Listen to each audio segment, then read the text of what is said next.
केंद्रीय मंत्री ज्योतिरादित्य सिंधिया के करीबी नेताओं का बीजेपी से पलायन जारी है। 11 अगस्त को सिंधिया के करीबी समंदर पटेल ने कांग्रेस का दामन थाम लिया।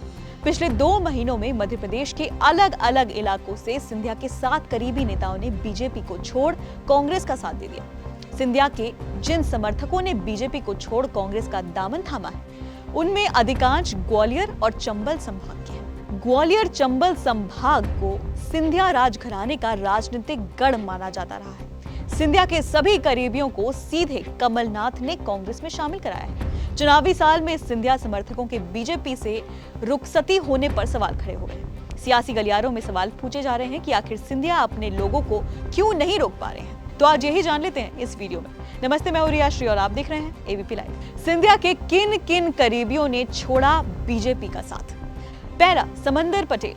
नीमच जावेद से 2018 में निर्दलीय चुनाव लड़ चुके हैं। पटेल चुनाव तो नहीं जीत पाए, लेकिन 33,000 वोट लाकर कांग्रेस का खेल खराब करने में कामयाब रहे। सिंधिया ने बीजेपी का दामन थामा था, तो उनके साथ वो वहां चले गए थे। बैजनाथ सिंह यादव। गुना शिवपुरी में सिंधिया के करीबी रहे बैजनाथ यादव ने भी जून में कांग्रेस का दामन थाम लिया था।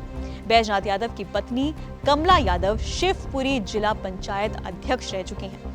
यादव जब कांग्रेस में शामिल हुए थे तो 400 गाड़ियों के काफिले के साथ भोपाल पहुंचे थे। अगला, जयपाल सिंह यादव। सिंधिया समर्थक जयपाल सिंह यादव चंदेरी से चुनाव लड़ चुके हैं। यादव की गिनती भी सिंधिया के खास लोगों में थी। हाल ही में अपने समर्थकों के साथ यादव ने कांग्रेस का दामन थाम लिया। अगला नाम, युद्धराज सिंह यादव। चंदेरी में मजबूत पकड़ है इनकी, संगठन के आदमी माने जाते हैं। सिंधिया जब चुनाव लड़ा करते थे तो अशोक नगर में बड़ी भूमिका यही निभाते थे।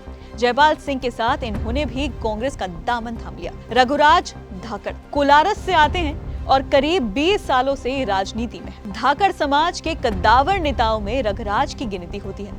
कोलारस से धाकड़ समुदाय के करीब 35,000 वोटर्स हैं। अगला नाम, राकेश गुप्ता।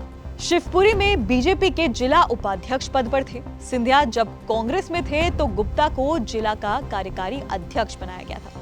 शिवपुरी में सिंधिया की लोकसभा चुनाव मैनेजमेंट का काम गुप्ता ही देखते थे। अगला नाम, गगन दीक्षित। सिंधिया फैंस क्लब के जिला अध्यक्ष पद पर ये थे। दीक्षित के साथ सांची जनपद पंचायत के अध्यक्ष अर्चना पार्ते ने भी कांग्रेस का दामन थाम लिया था। रायसेन से सिंधिया के करीबी और शिवराज सरकार में मंत्री प्रभुराम चौधरी आते हैं। समर्थकों को बीजेपी में क्यों नहीं रोक पा रहे हैं ज्योतिरादित्य सिंधिया? चलिए इस पे भी बात कर लेते हैं। साल 2020 में जब ज्योतिरादित्य सिंधिया बीजेपी में आए तो अपने साथ पूरा लाव लश्कर लेकर गए। ग्वालियर चंबल संभाग में कई जगहों से पूरी की पूरी कांग्रेस ही उस वक्त बीजेपी में शामिल हो गई। इसके बाद कयास लगने लगे थे कि 2023 के चुनाव में इन इलाकों में कांग्रेस का सफाया हो जाएगा। हालांकि चुनाव से पहले जिस तरह सिंधिया के करीबियों की वापसी हो रही है, उसमें सवाल उठ रहे हैं कि आखिर सिंधिया अपने समर्थकों को बीजेपी में क्यों नहीं रोक पा रहे हैं। पहला कारण, बीजेपी के पॉलिटिक्स में फिट नहीं बैठ पा रहे हैं संगठन के नेता। सिंधिया के करीबी और संगठन के नेता राकेश गुप्ता ने जब शिवपुरी बीजेपी के जिला उपाध्यक्ष पद से इस्तीफा दिया था तो उन्होंने एक पत्र जारी किया था। गुप्ता ने अपने पत्र में लिखा था, भारतीय जनता पार्टी में कुछ कार्यकर्ताओं की अपेक्षा और सम्मान न मिलने से मैं भाजपा के कल्चर को नहीं समझ पा रहा। राजनीतिक जानकारों का कहना है कि बीजेपी में आए कांग्रेस के संगठन के नेताओं को यहाँ कामकाज समझ नहीं आया। कुछ लोगों ने तो सत्ता के लालच में खुद को फिट कर लिया, लेकिन बहुत सारे अनफिट हो गए। यही अनफिट नेता अब घर वापसी कर रहे हैं। दूसरा कारण, सिर्फ किचन कैबिनेट के लोगों को दिलाया पद। सिंधिया के साथ बीजेपी में गए एक बड़े धड़े का आरोप है कि सिंधिया जब बीजेपी में जा रहे थे तो सबको उचित सम्मान और पद देने का आश्वासन दिया था, लेकिन ऐसा करने में असफल रहे। सिंधिया सिर्फ अपने किचन कैबिनेट के लोगों को पद दिलाने में कामयाब हो पाए। बैजनाथ यादव ने सिंधिया का साथ छोड़ते हुए कह दिया था कि वो खुद पद पर चले गए, लेकिन उनकी कोई भी नहीं सुनता है। हम राजनीति करने आए हैं, जब लोगों की समस्याओं का हल नहीं कर पाएंगे तो किस बात की राजनीति करेंगे?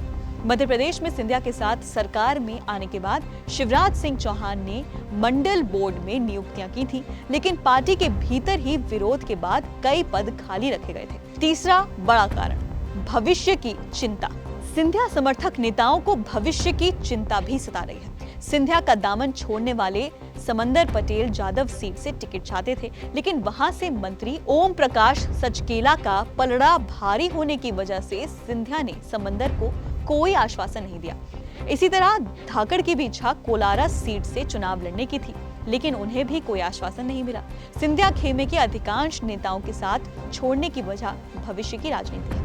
सिंधिया का साथ छोड़ रहे समर्थकों का कहना है कि चुनाव लड़ने वालों पर भी हार का खतरा मंडरा रहा है। सिंधिया के कई समर्थक साल 2020 के उपचुनाव में हार भी चुके हैं। इसमें इमरती देवी, एंदल कसाना जैसे कद्दावर नेता शामिल हैं। तो कई लोगों के ये आरोप हैं कि सिंधिया खुद तो अब मंत्री बन गए, लेकिन जिनको वो अपने साथ कांग्रेस से बीजेपी में लाए थे, उनको दिए गए वादे पूरे नहीं कर पाए।